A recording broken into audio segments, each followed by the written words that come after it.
Est-ce que toi aussi, en tant que femme, tu ressens cette pression d'avoir de l'ambition? Bonjour et bienvenue pour ce nouvel épisode de discussion au coin d'un café. Cette petite série où on discute ensemble d'un sujet en particulier. Le dernier épisode, je vous le mets juste ici si vous ne l'avez pas vu, c'était sur comment sortir de son état dépressif. Et aujourd'hui, j'avais envie de discuter avec vous de l'ambition. Alors c'est parti, préparez vos cafés, vos thés et on s'en va pour discussion au coin d'un café générique.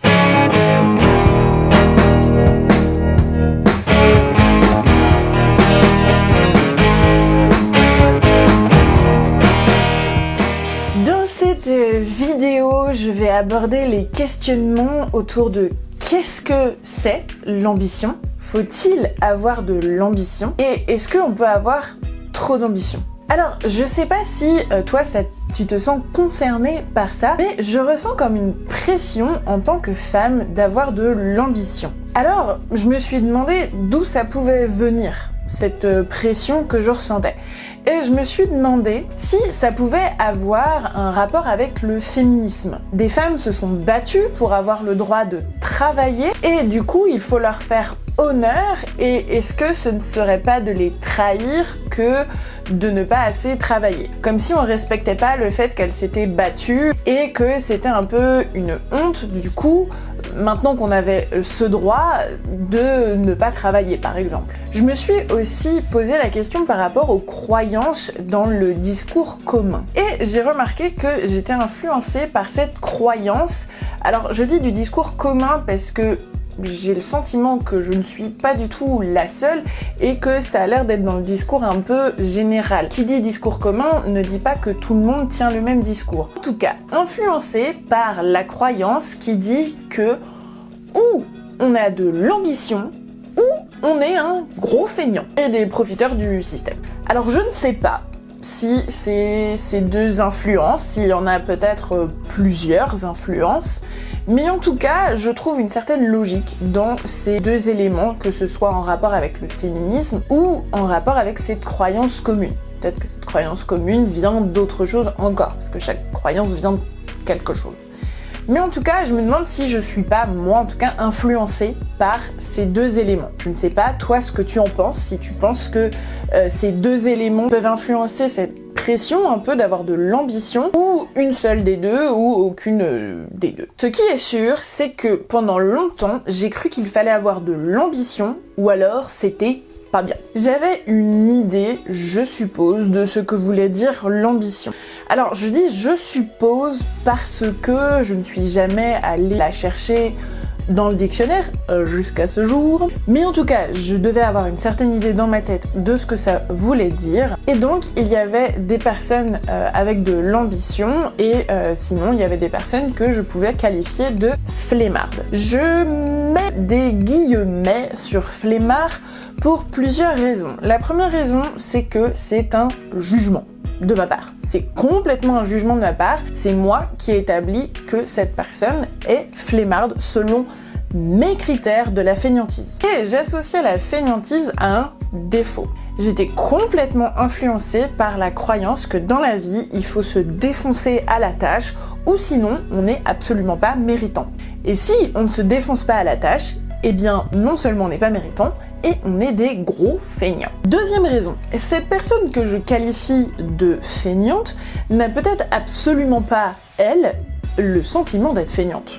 Et n'utiliserait peut-être pas du tout ce qualificatif, peut-être qu'on n'en serait même pas à cette binarité, ce côté binaire entre feignant ou non feignant. Peut-être qu'on serait dans quelque chose de complètement différent. Et puis, il y a quelque chose aussi qui m'a trotté dans la tête et sur lequel je me posais des questions. C'est pourquoi cette connotation négative autour de la flemmardise. Et donc, on est complètement dans ce rapport binaire. Donc, le rapport binaire, c'est-à-dire qu'il y a deux choses qui s'opposent, le bien, le mal, le noir, le blanc.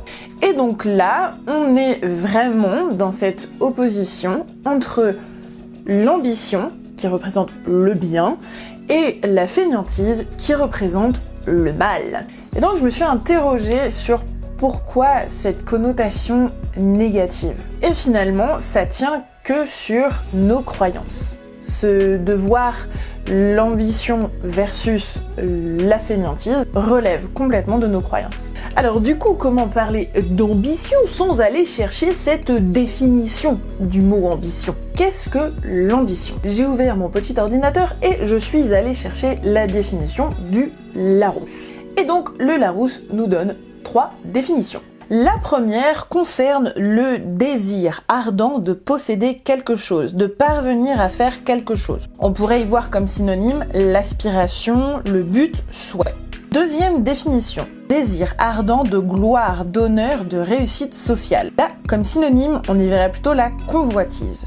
Et enfin, troisième définition, prétention de réussir quelque chose. Synonyme, prétention. Ce qui m'a intéressé dans ces définitions, c'est que on va parler de désir ardent, de vouloir quelque chose, d'être quelque chose, d'obtenir quelque chose, de faire quelque chose, mais on ne retrouve absolument pas ce côté de jugement de valeur de il faut de l'ambition ou sinon c'est mal, on n'est pas méritant. C'est simplement le désir de vouloir quelque chose. Ce qui est intéressant aussi avec le désir de réussite sociale, c'est que c'est aussi beaucoup quelque chose qu'on va retrouver au niveau de l'ambition. Et que de nombreuses études menées sur des personnes ambitieuses et des personnes qualifiées de moins ambitieuses, c'était ce côté de absolument obtenir le succès professionnel et matériel. Et donc du coup, je me suis posé la question, est-ce que on peut avoir trop d'ambition? Alors, je suis allée faire mes petites recherches et donc j'ai trouvé plutôt des choses intéressantes au sujet de trop avoir d'ambition. C'est qu'effectivement, c'est un peu mal vu d'avoir trop d'ambition. Donc, on se retrouve face à des croyances un tout petit peu contradictoires quand même. Il faut avoir, enfin je dis il faut, selon nos croyances sociétales, il faudrait avoir de l'ambition, sinon on est flemmard, pas méritant, profiteur du système. Mais attention, trop d'ambition, c'est pas bon non plus. Il y a de quoi devenir fou. Par contre, le petit élément, je trouve très important, c'est que l'ambition est associée avec le bonheur. Dans le discours commun, encore une fois. C'est-à-dire que si on a de l'ambition, c'est bien, on est méritant, et en plus, ça rend heureux. Alors que flemmard, c'est mal, c'est profiteur, pas méritant, et ça rend malheureux. Gardez bien ça en tête, les amis, parce que ça va être important pour juste après. En tout cas, ça a vraiment rejoint mon ressenti sur cette pression de l'ambition pour réussir sa vie, et donc être heureux.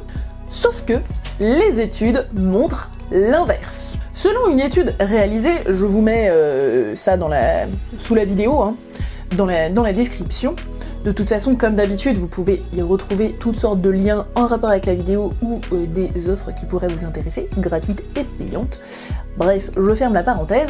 Donc, selon des études réalisées, bien que la plupart des personnes dites ambitieuses, motivées par le succès professionnel aient coché toutes les cases d'une vie en apparence réussie, elle n'était pas plus heureuse que les personnes moins ambitieuses professionnellement et matériellement. C'est curieux, dis donc. Par contre, ces personnes dites ambitieuses avaient une moins bonne santé et une espérance de vie plus courte. Et plus on a tendance à être ambitieux, plus on a tendance à sacrifier certains éléments de sa vie. Alors du coup, on peut se poser la question, faut-il de l'ambition? Faut-il supprimer l'ambition? Faut pas avoir d'ambition? Il faut bannir l'ambition? Alors non, on ne va pas bannir le fait d'être ambitieux. Sinon, on revient dans notre schéma binaire qui est ambitieux ou non ambitieux.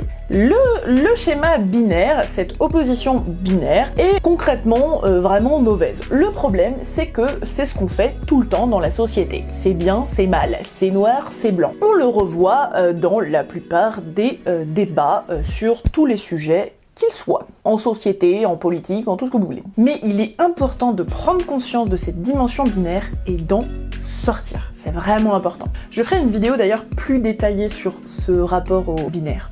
parce que c'est vraiment intéressant. Ça permet de voir les choses d'une autre manière et je trouve ça vraiment très intéressant. Donc, il ne s'agit pas d'arrêter d'être ambitieux, mais de prendre plusieurs variables en considération. Déjà, comme je le disais, essayez au maximum de se détacher de ambitieux versus feignant. On peut être ambitieux et feignant. En fait, feignant n'est pas obligé d'être négatif finalement. On peut être ambitieux et en même temps pas avoir envie de faire des trucs des fois. Donc, on peut avoir des envies, on peut avoir des projets, et ça c'est intéressant, ça peut nous motiver. Après, tout le monde n'est pas obligé d'avoir des projets, en fait ça dépend aussi de chacun. Parce que je vous rappelle, la définition c'est d'avoir un désir ardent, certes, ça veut dire que on le veut très fort, mais c'est d'avoir un désir. On peut aussi avoir envie de ne rien faire. C'est aussi important, tout en regardant est-ce que là j'ai des envies, est-ce que là j'ai pas tellement, là j'ai plutôt envie de me poser en ce moment, parce que ça dépend des périodes, ça varie. Peut-être que des fois on peut travailler sur des envies, et puis des fois prendre un temps de plus où on se ressource, on se pose, peu importe, et ça peut être d'une durée complètement inégale, ça n'a pas d'importance. Mais c'est aussi important de prendre la variable, de regarder ce qu'on a. Parce que le fait de ce que je vous disais sur les études qui ont été menées, c'est que la plupart du temps, les gens qui se disaient ambitieux et allaient chercher le succès professionnel et matériel, en fait, vont toujours dans la recherche de je serai heureux quand, je serai heureux quand, je serai heureux quand. Et donc, finalement, on a l'impression de jamais obtenir ce qu'on souhaite. Parce qu'on prend pas le temps de regarder ce qu'on a obtenu. Donc gardez ça en tête de ok, j'ai des envies, mais aussi regardez ce que j'ai. Hein, c'est les deux en fait, c'est pas ou, c'est simplement il y a ce que j'ai, il y a des choses qui me satisfont, et puis quelles sont mes envies, c'est les deux en fait. Faire attention à ne pas se sacrifier, hein, on fait des choses pour nous parce qu'on en a envie, mais se sacrifier, je vois par exemple des personnes qui se tuent à la tâche au travail et qui se sacrifient du coup, qui vont sacrifier des moments de famille, des moments entre amis pour le succès professionnel, et c'est là où en fait on se rend compte aussi que les gens, ça les rend pas heureux de faire ça. Donc faire attention à ça. Si on est des gens très motivés, on a de l'énergie débordante, j'en connais aussi des gens qui ont de l'énergie débordante et qui ont besoin de faire énormément de choses, et c'est ok. Ce qui est important, c'est de le faire pour nous et non contre nous. C'est-à-dire que si on est quelqu'un qui s'épanouit en faisant énormément de choses, eh bien tant mieux. Mais si on le fait sans s'en rendre compte qu'on le fait et qu'en fait on prend pas le temps de s'occuper de nous, c'est pas forcément bon. Donc je trouve ça intéressant de déconstruire cette croyance sur l'ambition versus fainéantise, parce que avec ce genre de croyances qui sont des croyances qu'on appelle limitantes, parce qu'elles nous limitent, eh bien on se pourrit tout simplement la vie. Donc avoir de l'ambition, c'est bien, mais attention à ne pas se laisser emporter par cette croyance que il faut avoir de l'ambition pour être méritant. Ayez de l'ambition parce que ça vous fait plaisir, et on n'est pas obligé d'en avoir, et puis chacun ses ambitions aussi. Faut arrêter de se juger les uns les autres, c'est-à-dire que on a tous des ambitions différentes, et c'est pas parce que la mienne est différente que je peux dire qu'une autre personne a pas d'ambition vis-à-vis de moi, ce que je crois, parce que cette autre personne, peut-être que elle, c'est sa façon de voir l'ambition.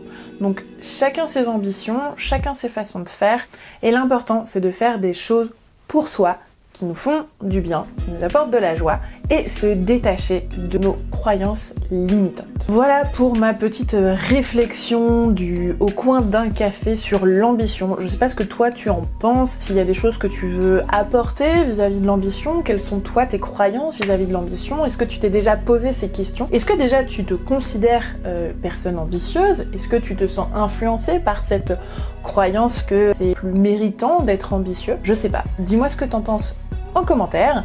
Et puis si cette vidéo vous a plu, pensez bien à mettre un petit pouce en l'air, ça permet de me soutenir, donc c'est super chouette, je vous en remercie infiniment. Et puis je vous dis à bientôt dans une prochaine vidéo. Ciao ciao.